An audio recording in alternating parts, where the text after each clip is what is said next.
Okay guys, so it's with no small measure of irony that I make this video. This video is about productivity, and I'm well aware of the fact that some of you may be watching this to procrastinate from something that you should be doing.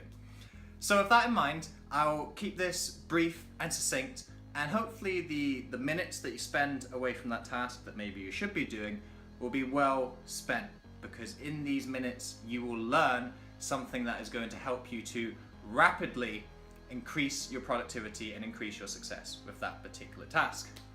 So let's get right into it. And strategy number one for supercharging your productivity is meditation.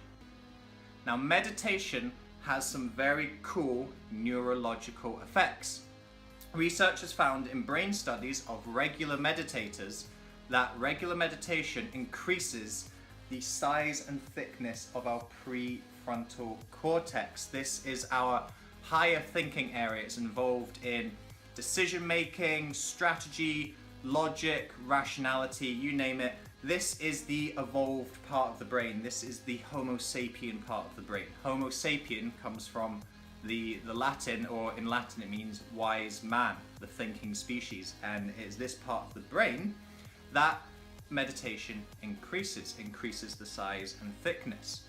Now, meditation has another effect. So not only does it increase our ability to make decisions and function and strategize, it also dampens down the activation of an area of our brain called the amygdala. Now, the amygdala sits right in the center of the brain, quite near to where the spinal cord connects to the brain. And the amygdala is our emotional center. So what meditation does is a twofold effect. It ramps up how well we are able to think and strategize, but also dampens down our emotional reactivity. Now, this doesn't turn you into some Terminator machine, but what it does is it reduces your impulsivity and reactiveness to events.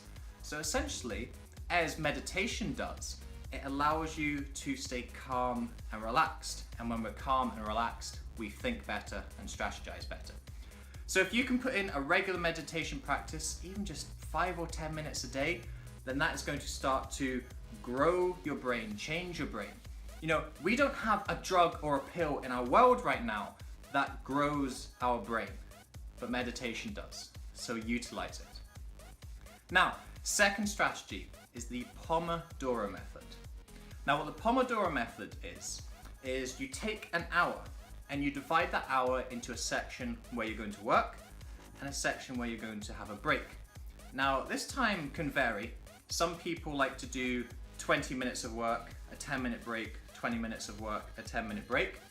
Others like to do 45 and 15. I personally do 50 and 10.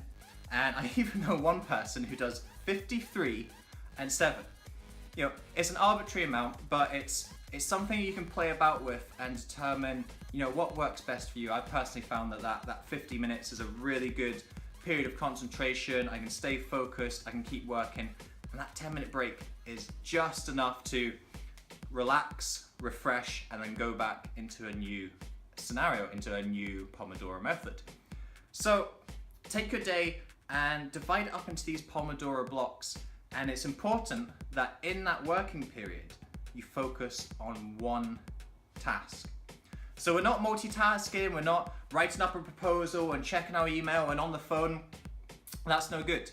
You see, the whole myth about multitasking just isn't true. When we divide our attention doesn't divide equally. So let's say that we have 2 tasks that we're doing. We don't have 50% of our attention on each task. It's more like 10%. If you add another task in there, you've basically just wiped out all of your attentional resources. You see, our most important resource is not time, it's attention. Because time that isn't well spent, we might as well not have it at all. It's that attention, it's what we focused on in that time that brings the value to the time that we have. So using the Pomodoro method, in that work block, you work on one task and you cut out distractions. Email, instant messenger, phone, social media. You blank them out for that work period, 45 minutes, 50 minutes, whatever it is, and you focus on that one task, and that will rapidly boost how productive you are on that task. Now, the Pomodoro method leads us into a very interesting psychological switch. When we start to focus our attention in this way, we can go into a state called flow.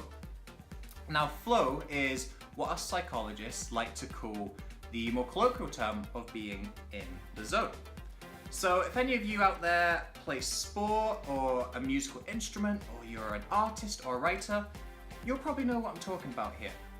Where you get into that state where you're so engrossed in your activity that you lose all concept of time, of awareness around you, even basic physiological needs such as hunger, thirst, sleep. All of that just becomes secondary to the task that you're doing. And this is like taking a productivity pill or a productivity drug. When we go into those flow states, we achieve rapid success. And it's also something that is incredibly good for our well-being.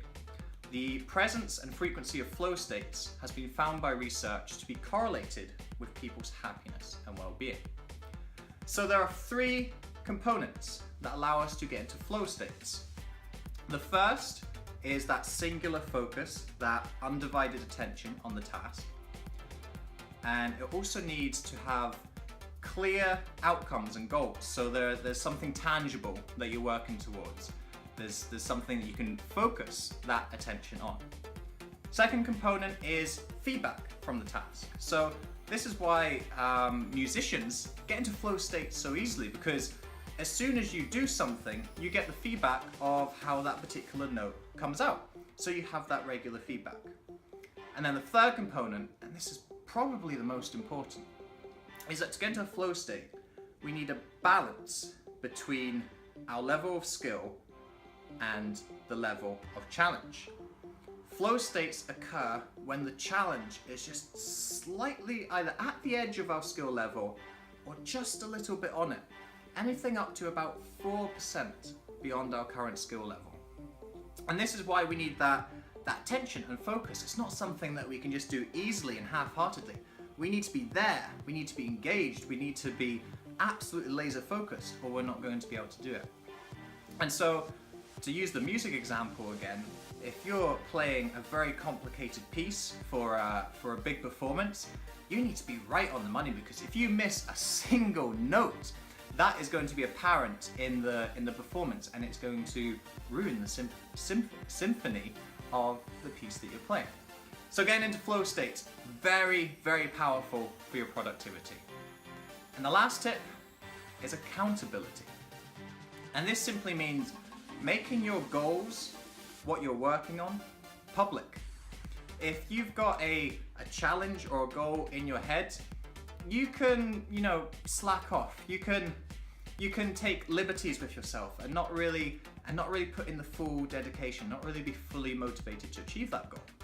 If you make this goal external, if you give yourself that accountability, suddenly you've got some skin in the game. It's more than just your personal inner pride that's at stake. There's perhaps your reputation, your character is on the line. And a particularly powerful way to do this is to have an accountability partner. Someone who's going to be on your case, someone who's going to chase you up. Have you done this project? How much work have you done on it today? How close are you towards achieving your goal? And having an accountability partner has been found to increase the likelihood of achieving goals by 91%. Now that is huge. You almost double your chance of achieving that goal. There's no other goal setting strategy that comes close to having that level of success as having that external accountability. So building in some external accountability into whatever you're trying to achieve is super, super important. And there's tons of ways that you can do this. There's the internet, there's the other people, your friends, family, your team, your colleagues, whoever it is. Look to build in some external accountability, and that's going to give you just that extra edge and that extra push to get that thing done. So folks, whistle-stop tour of productivity. I hope that's helped. I hope you found that valuable. What do you think is the one tactic from that you can employ right now, today? If you've been procrastinating What is the first thing that you're going to do when you go back to your work? Implement these things, try them out, and I promise you, you'll be amazed at how successful these things are. So folks, until next time, remember to love inwardly and shine outwardly. David.